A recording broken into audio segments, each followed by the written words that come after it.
Magnificat anima mea Domino. Bater nessa batalha. Então a passagem a passagem que nós vamos ler hoje, para a gente fazer essa meditação hoje, está no capítulo 6, no versículo 10 da carta de São Paulo aos Efésios. Então eu vou ler para vocês, depois vou fazer uma explicação sobre esse assunto. Então diz assim: finalmente, irmãos, fortalecei-vos no Senhor pelo seu soberano poder, revesti-vos da armadura de Deus, para que possais resistir às ciladas do demônio, pois não é contra homem de carne e sangue que temos que lutar, mas contra os principados e as potestades, contra os príncipes desse mundo tenebroso, contra as forças espirituais do mal que estão espalhados pelos ares. Tomai, portanto, a armadura de Deus, para que possais resistir nos dias maus e manter-vos inabaláveis no cumprimento do vosso dever. Ficai alerta, a cintura cingido com a verdade e o corpo vestido com a couraça da justiça e os pés calçados de prontidão. Os pés calçados de prontidão para anunciar o evangelho da paz. Sobretudo, embraçai o escudo da fé, com que possais apagar os dardos inflamados do maligno. Tomai, enfim, o capacete da salvação e a espada do Espírito, isto é, a palavra de Deus. Intensificai vossas invocações e súplica, orai em todas as circunstâncias pelo Espírito, no qual perseverai em intensas vigílias e súplica por todos os cristãos. Então aqui nós vamos fazer a meditação sobre esse texto bíblico, para a gente compreender melhor um pouco essa luta, esse combate que nós vivemos. Então São Paulo, quando ele vai fazer uma instrução ali aos Efésios, um local que ele vai então instruir sobre esse aspecto específico, né, sobre uma questão do combate, né, alertando aqueles fiéis ali de Efésios, que serve também para nós, sobre aquela batalha muito mais espiritual, porque às vezes as pessoas tendem a querer travar sempre uma batalha humana, achando que é vencendo os outros homens, simplesmente, que você vence a batalha. Então, mas não é bem assim. Então, vamos ler o que vai dizer São Paulo. O que vai dizer o Espírito Santo através de São Paulo, né? Finalmente, irmãos, fortalecei. Por que finalmente, né? Porque ele diz assim, ó, no final, acabou tudo, acabou todas as formas, finalmente, agora chegou o final de tudo, agora ou é isso, ou a gente não vence. Finalmente, irmãos, sabe? Fortalecei-vos no Senhor pelo seu soberano poder. Revesti-vos da armadura de Deus, para que possais resistir às ciladas do demônio. Então percebam que se a gente não se reveste, o que é uma armadura, né? É aquilo que os soldados usavam antigamente, hoje já não se usa mais tanto o colete, né? Mas antigamente, quando se lutava mais na espada, mais na lança, se usava armaduras, né? Uma couraça, algo mais forte que cobria todo o seu corpo, completa de capacete, botas, luvas, de tudo isso, proteção do peito, das coxas, de todas as partes, para você poder lutar, e quando o inimigo te dava os ataques, batia naquela armadura e não atingia o seu corpo. Às vezes de ferro, às vezes como uma armadura de Saul, que era toda revestida de joias, de ouro, de tudo, que o próprio Davi não conseguiu nem andar, nem se movimentar dentro dela, né? Mas a armadura que Deus fala aqui é essa forma, uma forma de proteção, de revestimento sobre a tua pele fina, né? Sobre o teu corpo que é frágil, né? Então, revestivos da armadura de Deus. Ele vai dizer, pois não é contra homens, de carne e sangue que temos que lutar. Cardoso, mas tem uns homens aí que estão falando de mim, um exemplo. Estão me perseguindo. Mas eu pergunto, quem é que está por trás desses homens e dando instruções, às vezes, dando ali pensamentos, vontades, agindo ali nas fraquezas desses homens, para que esses homens persigam vocês? Um exemplo, sabe, os demônios. Sempre são eles, né? Por detrás, mas a igreja está sendo atacada agora, está sendo destruída, e quem está por trás? Os demônios. Por trás do modernismo, o demônio. Por trás das heresias, os demônios. Por trás de tudo, os demônios que iludem o homem de coração corrompido. Pronto, sempre, mas os verdadeiros inimigos são quem no final de tudo? Os demônios. Sempre foi eles, né? Quando eu faço aquela primeira formação, não sei se vocês todos já conseguiram assistir, a formação da queda dos anjos, vocês vão ver que o demônio vai cair segunda-feira de manhã. O primeiro dia começa no domingo, né? Já no primeiro dia, amanhã, à tarde e amanhã, e é o primeiro dia. E então, já na segunda-feira pela manhã, eles já vão cair os demônios, Deus já separa a luz das trevas. E esses próximos 4 mil anos que vai dar de segunda-feira, da semana da criação, até a sexta, na semana do homem, quando eles tentam o homem, vai começar, eles vão passar 4.000 anos, eles vão passar 4.000 anos no conciliábulo no inferno, expressando, criando, inventando forma de pecado para fazer com que a natureza humana caia. Vocês imaginaram isso? 4.000 anos esses anjos caídos, que conservam a inteligência, perdem a graça, mas conservam a natureza angélica, inventando formas dos homens pecarem para usar isso tudo contra Deus, contra a humanidade, contra Jesus, contra a Virgem Maria. Então muito mais coisa do que a gente pensa nesse combate espiritual. E é por isso que a gente precisa compreender contra quem são nossos inimigos. E a gente não tem como pegar uma espingarda, uma metralhadora, um pedaço de pau e dar-lhe uma cacetada na cabeça do demônio. Se pudesse. Já tinha dado, tá? Uma meia dúzia dela já. Já tinha tirado, como diz o pessoal por aqui, já tinha dado a minha forra. Mas a gente não pode, tá? O combate ele é espiritual e tem que ser vencido no mundo espiritual. Então é por isso que quando Pedro vai levantar a espada ali, Jesus disse: ei, Pedro, baixa a espada. Quem vive pela espada, morre pela espada. Não é essa espada que você vai usar para converter o mundo, para vencer o demônio. Você vai usar a espada da palavra que está no teu testemunho pessoal, da forma como tu vive, e a espada da palavra que está na tua boca, que é a palavra de Deus, que é a espada do Espírito Santo. Vou chegar lá já já. Entendendo isso, então aqui a palavra vai dizer: pois não é contra homens de carne e sangue que temos que lutar, mas contra os principados e as potestades, contra os príncipes desse mundo tenebroso, contra as forças espirituais do mal que estão espalhadas pelos ares. Então, o que aqui está falando só simplesmente essas potestades, esses principados aqui, eles são os demônios, tá? Não está falando dos santos anjos, tá? Porque quando houve a queda das 9 hierarquias, tá? Serafins, querubins, trono, virtude, potestade, principados, arcanjos, anjos e alguns outros que eu devo ter esquecido, virtudes. Então, todas essas dominações, de todos os 9 coros dos anjos, caiu anjos, tá? Caiu anjos que se rebelaram contra Deus e caíram de todos os 9 coros.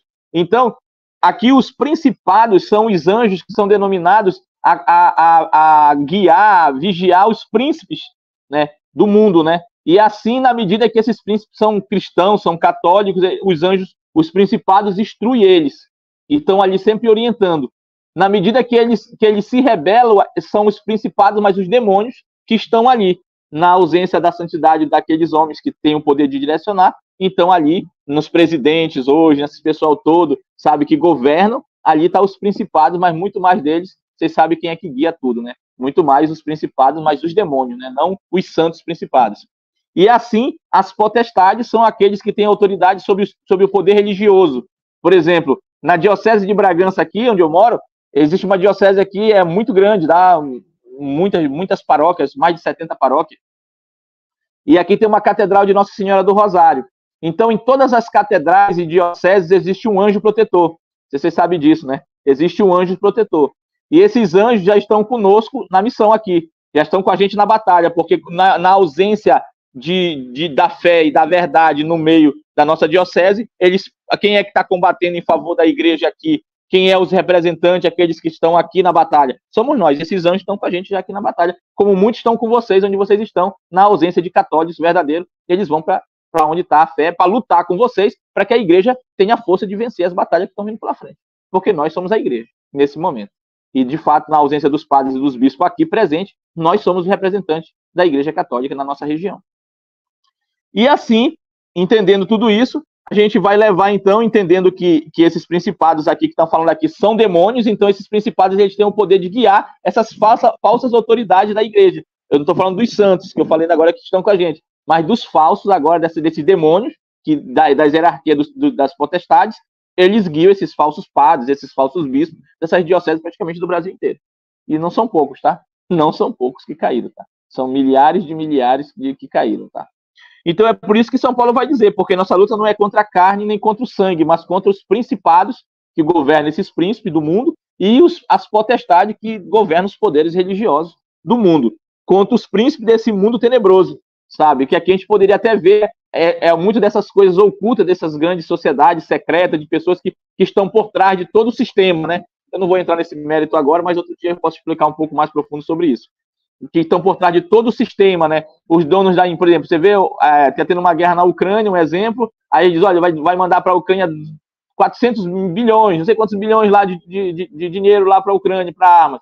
Mas esse dinheiro vai para a Ucrânia? Não. Ela vai para a empresa de arma. Quem é o dono da empresa de arma? Quem está por trás das empresas de armas, das empresas de vacina, das empresas? Quem é o chefe, o dono, os acionistas majoritários? Quem é?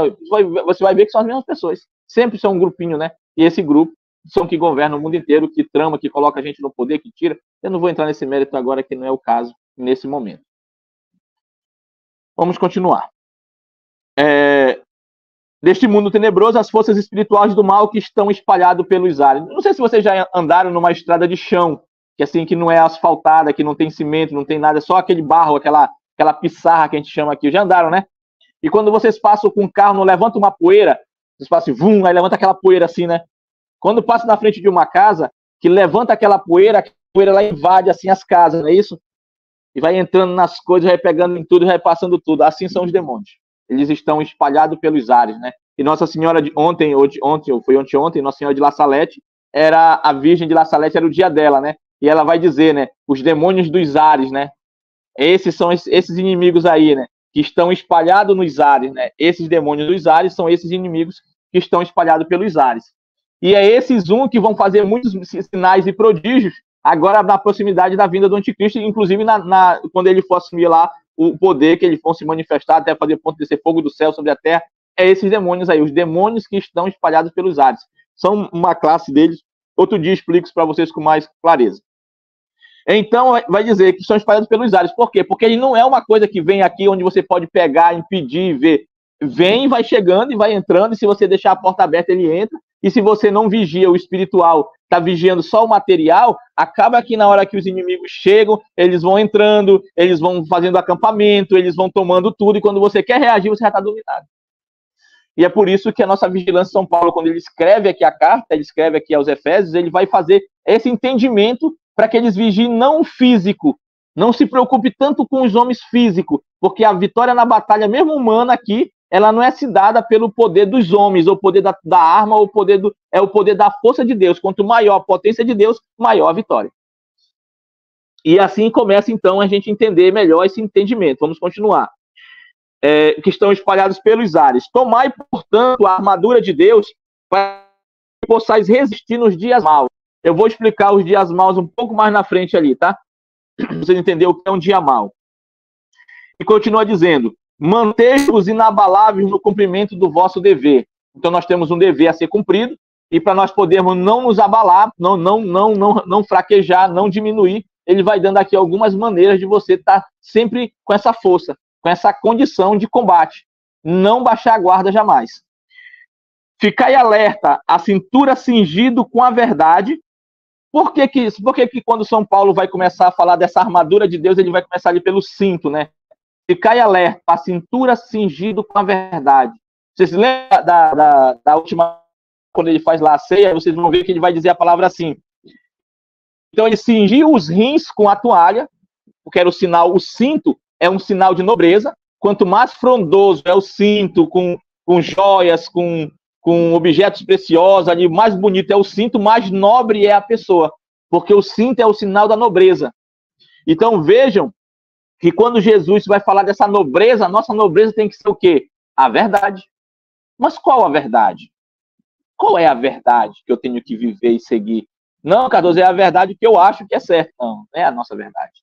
A verdade que nós vivemos é a verdade de Jesus Cristo, nosso Senhor e Salvador. A verdade é nosso Evangelho. Cardoso, mas como é o Evangelho? No Evangelho, por exemplo, no meu casamento, se meu marido me trair 3 vezes, eu deixo ele. É assim? Não, a verdade de Jesus é assim. Se ele perdoa, quantas vezes eu devo perdoar aquele que me ofendeu? 70 vezes 7. É essa a verdade. Ah, mas eu não suporto. Suporta por amor a Cristo. Nós suportamos por amor a Cristo muita coisa. Então é por isso que a gente vai falar também dessas questões do sofrimento, do entendimento, do entender o sofrer, porque muitas vezes a gente for falar assim, quem já agradeceu hoje pelo sofrimento? Quem louvou a Deus por ter sofrido hoje, por ter passado por um problema, por uma doença, por uma dificuldade, ter perdido alguma coisa? Será que nós só damos graças a Deus quando estamos na alegria? Ou nós aprendemos também já a carregar a cruz? Será que nós já aceitamos ser a oblação das 3 horas no altar do Senhor que se consome no fogo, né? Será que nós já conseguimos ser essa oblação, esse sacrifício vivo, santo e agradável? Romanos 12:1, né? Esse sacrifício santo, puro e agradável a Deus. Então, assim, a gente vai entendendo que a justiça, essa verdade, é a verdade do Evangelho. É uma verdade única e certeira que não pode ser modificada, é a verdade da Igreja Católica, é a verdade da doutrina católica, é essa verdade pura, santa, imutável, que vai continuar como lei até a vinda de Jesus.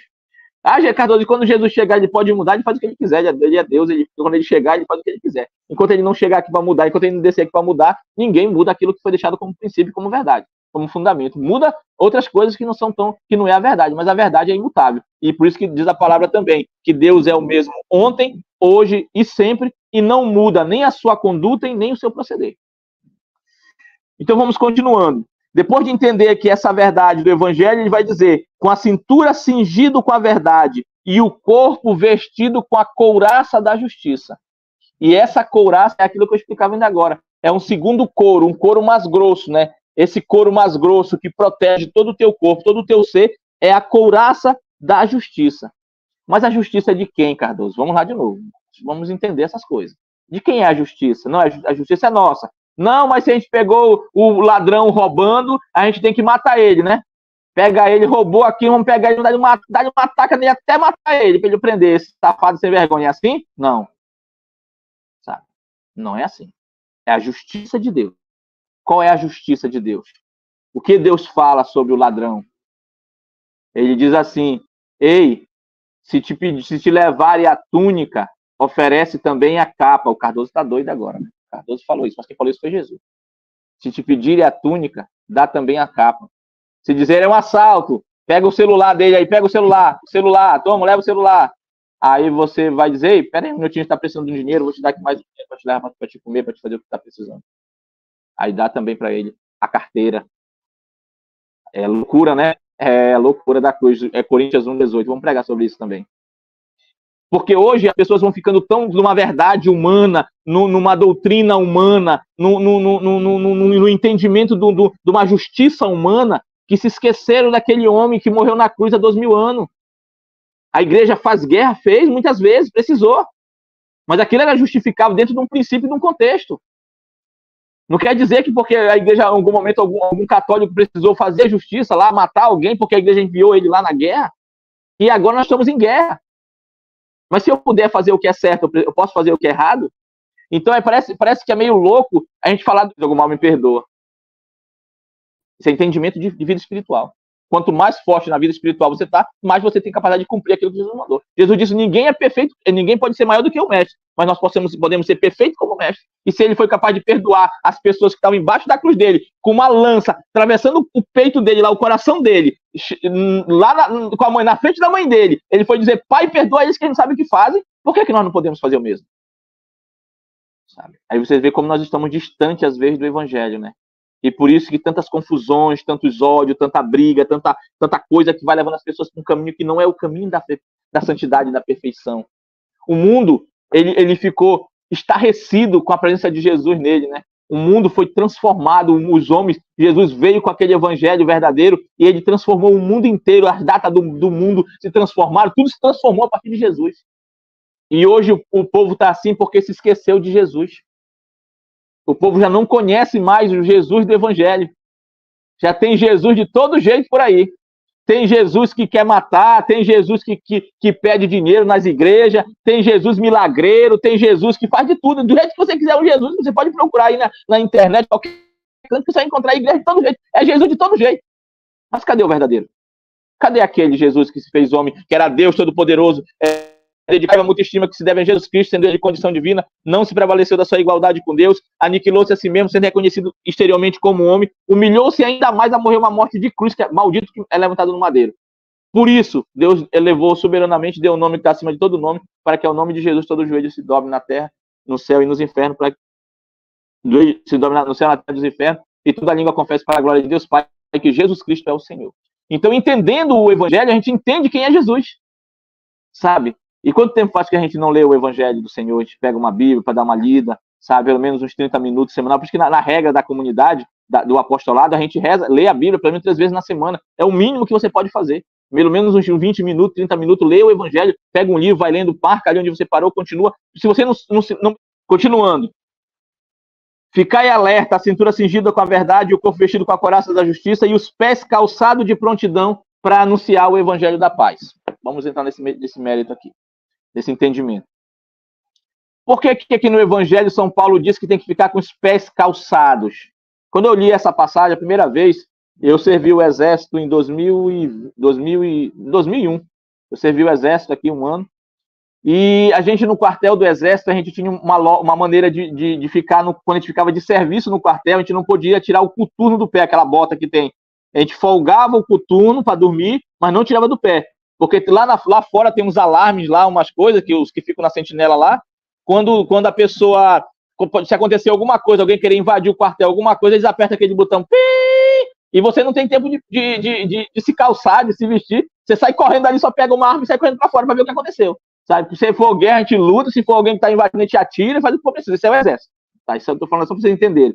Então, se você tiver com os pés descalços, na hora que aquela sirene tocar, e você sair correndo para fora descalço, e você entrar no meio do mato, aqui na região amazônica tem muito mato, aí entra no meio do mato e tem um toco, você fura o pé, acabou o soldado.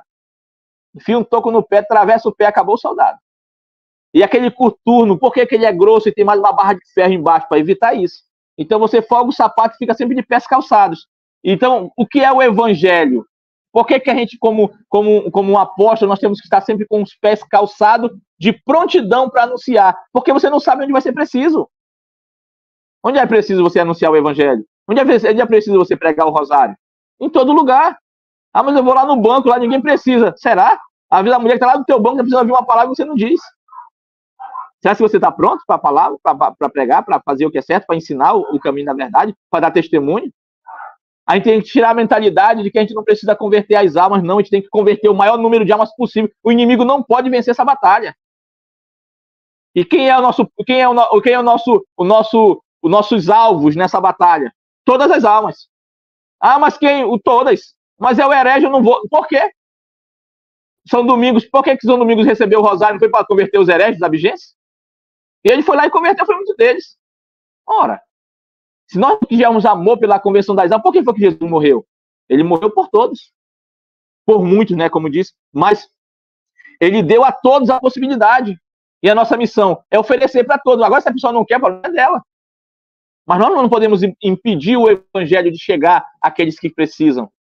Quantas pessoas tem próximo de vocês, dos irmãos aí, sabe? Quantos amigos, vizinhos, gente que vai na tua casa, conversa, às vezes passa horas e horas conversando com você, às vezes conversa assuntos que não tem time de futebol, não sei de quê, e às vezes a gente não entra num assunto que realmente importa, a gente não dá um testemunho da verdade, diz assim, olha como mudou a minha vida quando eu conheci a verdadeira igreja, olha como mudou a minha vida quando eu conheci o rosário, olha como eu estou sendo mais feliz, olha como a minha vida está se transformando dentro da espiritualidade, como eu falo aqui para os irmãos, e de fato é assim. Família se reúne, corações se aliviam, gente com problemas se curam, milagres acontecem, tudo vai acontecendo com o poder de Deus, sabe? E a gente às vezes estamos fechados e não estamos preparados, então a gente tem que estar pronto em todo lugar, é os pés calçados de prontidão. Você não sabe quando o Senhor vai precisar de você. Pode ser que você esteja na sua casa à meia-noite, o vizinho bata desesperado, ei! Vizinho, por favor, tem uma pessoa passando mal na minha casa, endemoniado, sabe lá o quê? E você, como um apóstolo? Por isso que a gente forma todo mundo, né? A gente tem que ensinar essas coisas tudo pra vocês. Porque você nunca sabe quando é o dia e nem a hora, quando precisar. Você vai lá e bota a mão e expulsa o demônio dele e pronto, acabou. É assim que funciona a batalha, né? E se a pessoa está desesperada, você vai lá e acalma ela, faz uma oração por ela. Se a pessoa está precisando de uma palavra, você vai lá e reconcilia o casal. Você vai lá e prega pro jovem. Você vai lá e converte quem for. Não quero saber quem seja, não. A gente vai lá e converte, pronto, acabou. Só se não deixar. Abre uma porta assim para mim, para ver se a gente não entra e fala a verdade para as pessoas e converte elas. Quando? Quando for preciso. Aonde? Aonde for preciso. Porque eu não sou católico na minha casa ou na igreja. Eu sou católico em todo lugar que eu estou. Eu sou apóstolo do Rosário onde eu chego. Onde eu chego, eu vou visitar um parente, chegando lá, eu sou um apóstolo do Rosário. Pronto, com a arma na mão, que é a espada de 2 gumes. Pronto para pregar a hora que eu preciso. E agora que é a hora que eu preciso, senhor? Esse aqui que tem que pregar? Prego já. Quando ele pensa que ele está envolvido na meia hora de conversa, é só pregação para ele, só falando do evangelho, falando de Nossa Senhora, falando do Rosário. É assim que funciona. Por isso que vai dizer, na armadura que a gente reveste, com esse cinto da verdade, couraça da justiça e os pés calçados de prontidão. Será que nós estamos de prontidão? Pronto para pregar em todo momento? Ou será que a gente tem medo ainda de dar um testemunho do evangelho diante das pessoas? Rapaz, se eu falar para o meu amigo e ficar com raiva de mim, então eu não vou nem falar para ele. Dá oportunidade para ele. Se ele não gostar do problema é dele, mas você dá. Essa é a nossa missão. Essa é a nossa missão de propagar, levar as pessoas ao princípio da verdade. E vai continuando, tá, pessoal? Vai continuando dizendo assim: de pés calçados, de prontidão para anunciar o evangelho da paz. Sobretudo, embraçai o escudo da fé. Embraçai o escudo da fé. Eu já falei para vocês que eu tenho mais de 50, já passou das 50 ameaças de morte, já perdi a conta já. Não tem mais nem conta quantas ameaças a gente recebe para a gente pregar o evangelho com essa, como o que a gente faz aqui nessa região toda. Desde o começo a carta está com um ano e pouco, 1 ano e 3 meses, aquela carta que saiu aqui do bispo falso aí. Mas a gente sempre foi perseguido. 1 ano e meio, eu tinha ido mais de 20 vezes na sala do padre. O padre dizia: eu vou acabar com esse negócio hoje, acabar com esse grupo hoje, que é assim que chama pra gente, né? Acabar com esse grupo hoje. Aí chegava na sala do padre, tinha lá os 2, 3 padres lá, e nós sentava com eles lá, e aí agora vamos acabar com tudo aqui, uma lista de coisa que tu fez errada aqui, que vieram contar pra gente aqui, senta aí, não, tipo, olha, tu fez isso, tu fez isso, tu fez isso, tu fez isso, tu fez isso. Aí dizia: agora fala.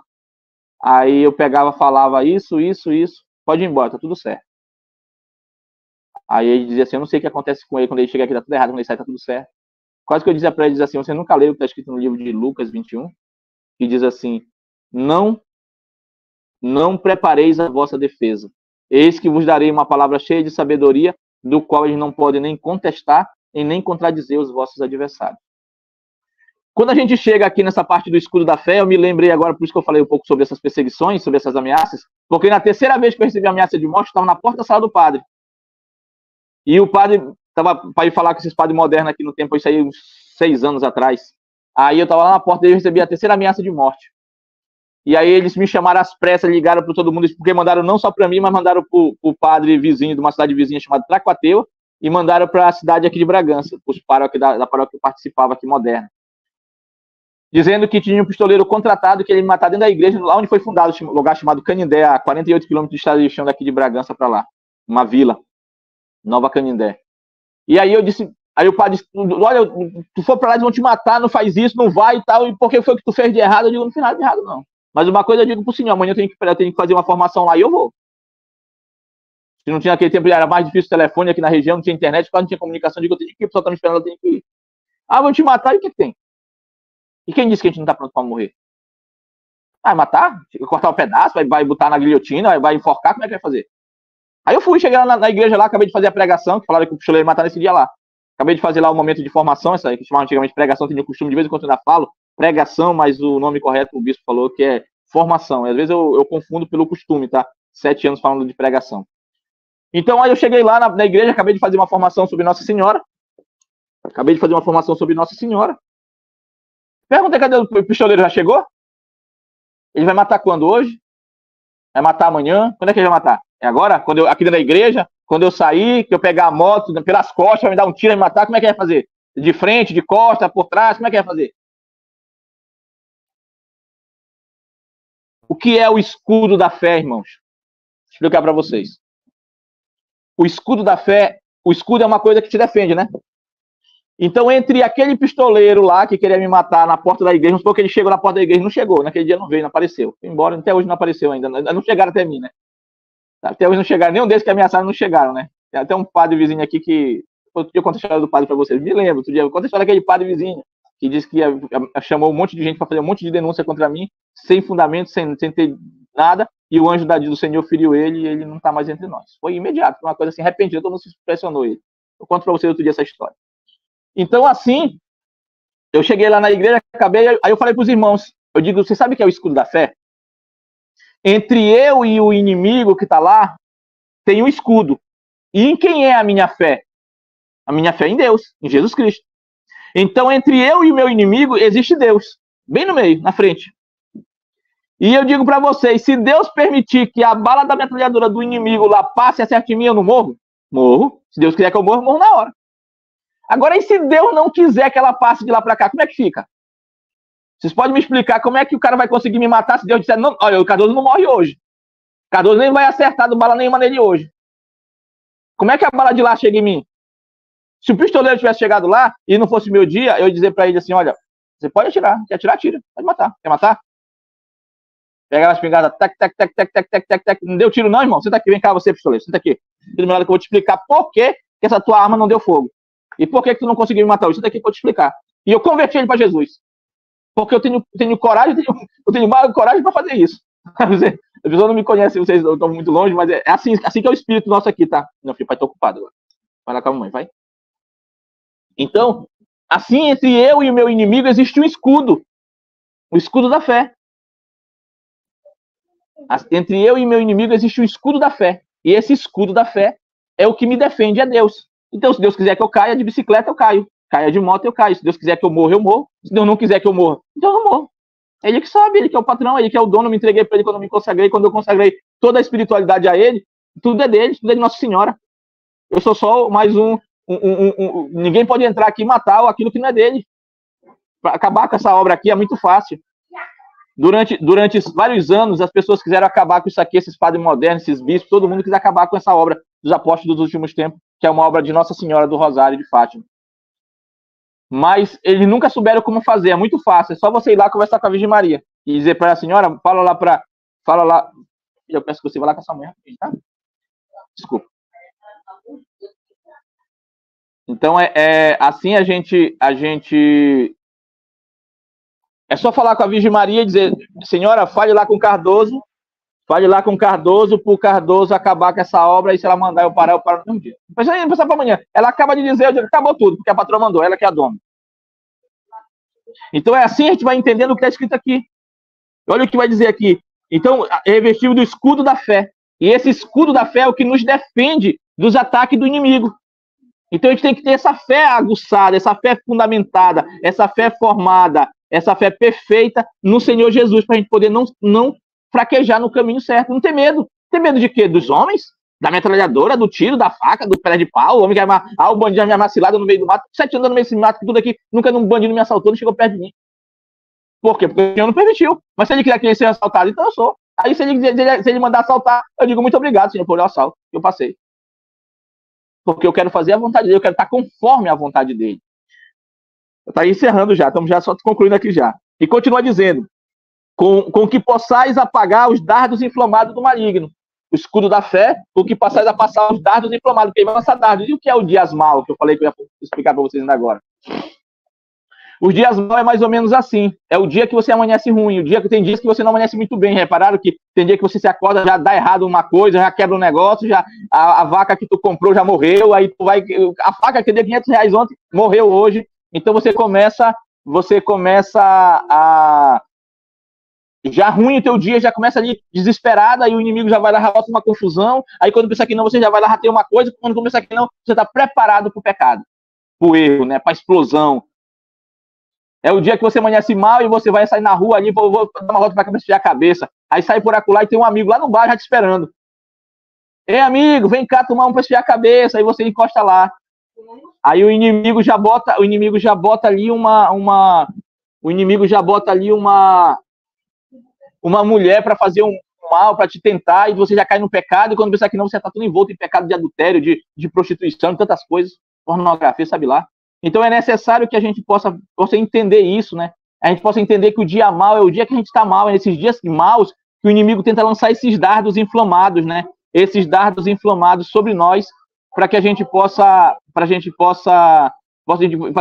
cair nos erros, no pecado, né? E principalmente no estado de pecado mortal. Por isso que a gente tem que estar vigilante, né? Ficar aí alerta, né? Ficar aí procurando onde é que está o inimigo, onde é que ele vem, onde é que ele vai chegar, aonde é que ele vai, a que hora que ele vai atacar. Ele vai atacar através de quem? Do teu esposo, da tua esposa, do teu irmão, do teu cunhado, do teu pai, da tua mãe. O ataque vão vir. E você tem que estar vigilante na hora que ele vir. Você dizer, calma aí, eu não vou revidar esse ataque porque isso aqui é o inimigo, querendo me tirar do meu estado de graça, do meu estado de espírito, de tranquilidade, de paz, fazendo com que eu me alvoroce na ira, ou na tentação do desejo, ou em várias coisas, ele vai tentando te tentar. E por isso que a gente tem que estar vigilante. Vigilância é estar vigilante, é estar rezando e estar vigiando. De onde o inimigo vem? Onde é que ele vai acertar? Como é que ele vai tentar hoje a minha vida? Como é que ele vai colocar o pensamento? Que esse pensamento que veio aqui na minha cabeça, de quem é esse pensamento? Que eu não estou pensando, não estava querendo pensar nisso, agora tem esse pensamento aqui na minha cabeça, me atormentando com esses desejos. O inimigo é os dardos inflamados do maligno, né? Eu vou explicar isso com mais clareza, essa questão da tentação, em outros momentos, em outras pregações, tem pregação só específica sobre isso. Só explicando aqui essa questão da armadura, né? Para a gente entender o contexto do combate, né? E, sobretudo, embraçar o escudo da fé para que possais apagar os dardos inflamados do maligno. Tomar, enfim, o capacete da salvação. E por que a salvação tem um capacete? Por que quando São Paulo mostra uma musiquinha, não sei onde é. Por que a salvação é dada como um capacete? Se eu pegasse um de vocês agora, onde vocês estão aí, dissesse assim, você vai para o aeroporto agora, sem conversar com ninguém. Você sai daí para o aeroporto para um terminal rodoviário. Você chegar lá no terminal, eu ia fazer um depósito para ti, por exemplo, de R$ 500. Tá aqui R$ 500 para você ir para onde você quiser, daí mesmo, sem resolver com ninguém. Quero que você viaje para qualquer lugar. Tá aqui R$ 500 você viajar para qualquer lugar.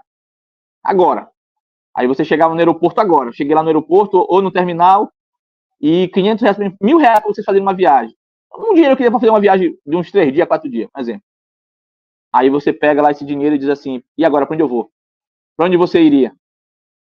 Aí você diz, poxa, mas eu não me planejei, amanhã eu tenho trabalho, eu não me planejei, amanhã tem trabalho, eu não avisei para ninguém, eu não trouxe roupa, eu não trouxe nada, como é que eu vou viajar? Não tem como. Aí você volta para sua casa com o dinheiro na mão. E você não iria viajar porque você não sabe para onde você vai, você não se planejou, não está na sua cabeça. Não está aqui, ó, no capacete da salvação, não está na sua cabeça. Como é que você vai para o céu se você não sabe aonde é o céu e nem como você vai chegar no céu e nem você quer saber nem onde é que você, se não tiver na sua cabeça o objetivo de chegar no céu, você não vai conseguir. Você tem que querer, você tem que botar aqui e pensar, eu quero ir para o céu, hoje eu vou para o céu, o que é que eu vou fazer hoje para ir para o céu? E amanhã, e depois da manhã, e você tem que fazer a sua parte para você ir para o céu. Porque senão você não consegue a vida eterna. E é por isso que vai dizer que o capacete da salvação é um capacete. Tem que estar na tua cabeça. Se não tiver aqui, não existe. Se não estiver na tua cabeça, não existe em canto nenhum. Essa é a lógica verdadeira da palavra que está escrita aqui. Então, por isso, nós temos que entender o que é o capacete e onde é que está o céu, e nós vamos voltar. Nosso pensamento é lá, eu quero chegar lá. Então, o que é que eu preciso fazer? Aí você vai trilhar o caminho, suportando, pagando o preço, carregando a cruz, rezando, orando, fazendo tudo que é perfeito, para você poder não cair nesses erros. Para você não cair nesses erros. Então, você vai, então, vigiando, para você conseguir saber onde é que você vai chegar. E nosso objetivo é a vida eterna. Aqui tudo passa. Hoje nós estamos aqui, amanhã não estamos mais. O dinheiro acaba, os bens acabam, tudo passa. Mas o céu é eterno. E continua dizendo, os dardos inflamados do maligno, tomar enfim o capacete da salvação e a espada do Espírito, que é a palavra de Deus. Então nossa arma é essa espada, muito afiada, tá? Que é muito mais poderosa do que uma arma de fogo. A espada do Espírito, a espada da verdade, da palavra, você não sabe o tamanho do poder que ela tem, de destruir, edificar, de levantar. Ela conquistou praticamente a Roma inteira, né? Ela conquistou Roma inteira. O Império Romano foi conquistado pela palavra, né? Vocês veem o poder dessa arma, que é tão poderosa, né? Que pode levantar um reino e pode destruir o outro, né? Pela verdade, né? Por isso que quando Deus bota a palavra na boca do profeta Jeremias, ele diz, e eu te dou essa palavra na tua boca com o poder de edificar e de destruir os reinos, né? E é assim. Estou ocupado, não. Desculpa aí, uma música do meu lado chegou aqui. Então, assim vai dizendo, essa é a palavra de Deus, né? Esse conhecimento da verdade, não só o conhecimento da verdade, mas esse conhecimento profundo da verdade que eu falo, da verdade da igreja, o que é que ensina hoje como doutrina, mas esse conhecimento mais profundo sobre Jesus. A leitura dos evangelhos, ela tem que ser uma coisa obrigatória para nós, para a gente entender. Não que a gente seja obrigatório, né? Mas se a gente quer conhecer melhor Jesus, a gente vai na fonte.